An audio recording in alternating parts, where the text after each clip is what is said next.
Huwag ka nang magtaka, Attorney Greco Belhica, kung bakit nasabit si Bongo. Malinaw po ang link nang tumiba yung mga diskaya sa mga project sa Davao. Tumiba din yung CLTG.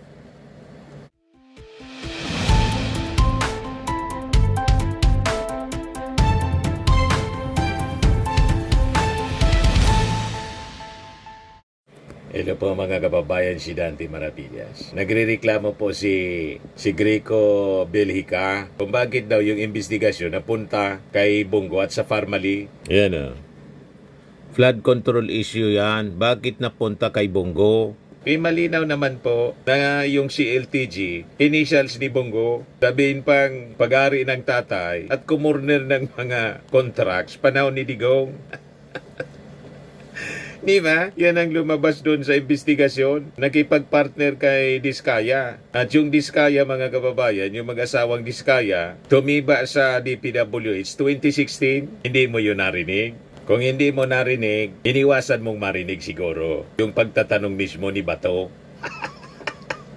Di ba? Ulitin ko para marinig mo. Yan o. Projects, kailan kayo nag-engage sa flood control project sa DPWH?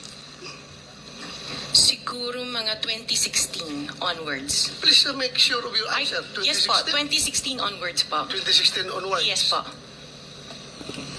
Very clear man yun sa video na sinabi mo. Kung kailan kayo kumita ng malaki, sabi mo, noong nag-DPWH na kami. Ngayon, gusto mong i-attribute yung wealth ninyo going back noon pa sa tatay mo, nung nagsimula kayo ganon. Pero very clear, the video won't lie. Sinabi mo, noong nag-DPWH na kami. Yes po. So, kailan ba kayo nag-DPWH? Parang sometime in 2012, nag-start kami with DPWH. Can you be definite with your answer? Parang 2012, oh, please, because you're under oath, please, Yes po. make sure of your answers. Sometime in 2012, we started with DPWH. We started with joining biddings. Pero prior to that, we were with local government. Yung mga flood control projects, kailan kayo nag-engage ng flood control projects sa DPWH?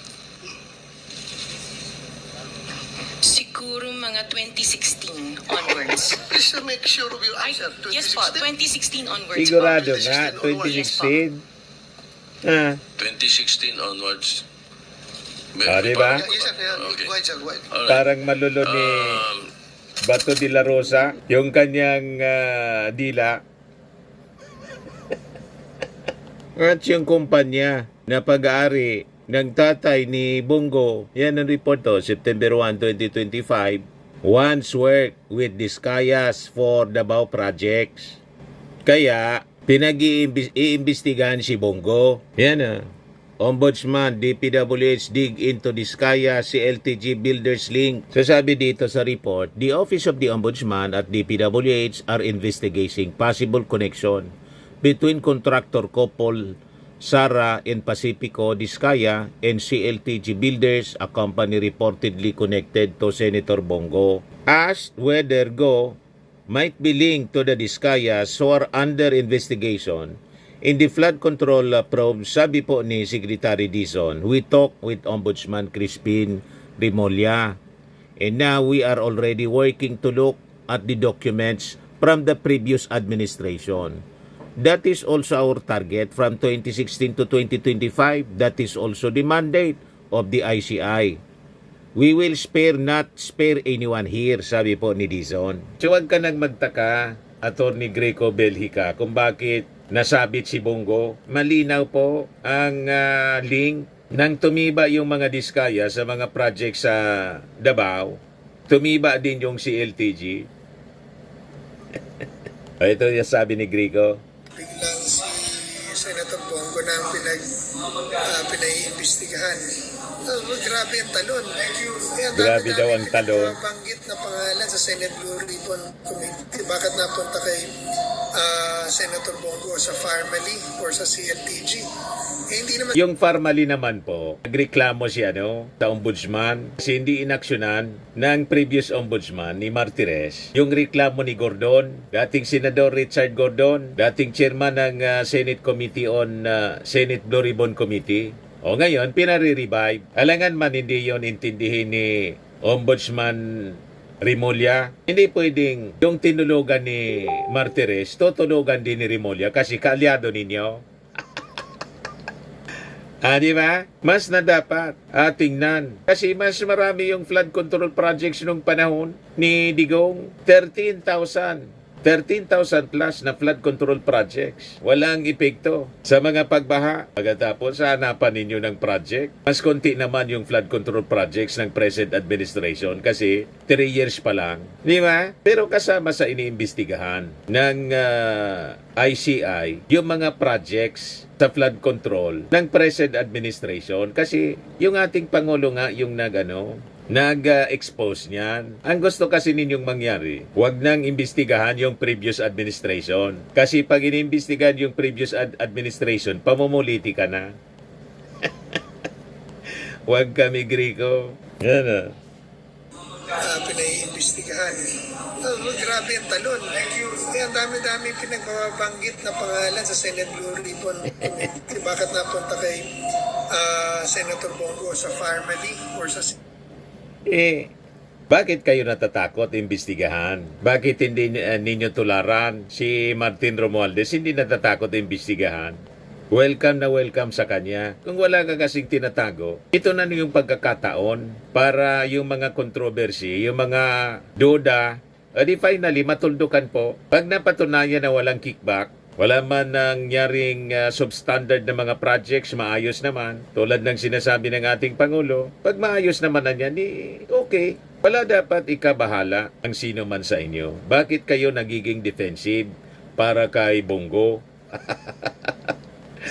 Di ba? Nalata tuloy na maraming mga problema. Kasi imagine, mga kababayan sa Davao alone, 51 billion yung pork barrel na napunta kay Pulong. Pero kumusta naman yung pagbabaha dyan sa Davao? O di ba? Bumabaha pa rin. So ano nangyari sa 51 billion? Ang 51 billion from the taxes of the Filipino people. Kaya karapatan ng mga mamamayang Filipino na malaman kung tama ba yung paggastos ng pera ng bayan. Nasanay kasi kayo sa hindi sinisilip. At pag sinisilip, nagagalit kayo tulad ng issue sa Farmally. Pinagmumura ni Digong si Gordon. Hindi na pwede ngayon ang mga ganyan na pambubuli. Di ba? O ngayon, piniltahan mga kababayan ng Palasyo Malacanang yung paninira ni Sara Duterte sa ICI. Kasi daw, ang investigasyon ng ICI, ang direksyon para isabit po ang mga Duterte pati sa flood control. Pati daw siya. Sabi ba ni Sara, pati daw siya isasabit. Kaya sabi ni Yossi Castro, puro kahaka-aka. Puro haka-aka lang. Bumulta ang Palasyo Malacanang sa pambabatikos ni Vice President Sara Duterte sa ginagawang investigasyon ng ICI. Iginit kasi ng Vice Presidente na hindi naman daw kailangan ng ICI dahil kaya naman imbestigahan ng opisina ni President Bongbong Marcos ang isyu ng katiwalian. Tingin ni VP Sara, binuo ang komisyon para makontrol umano ng administrasyon ang magiging resulta ng investigasyon.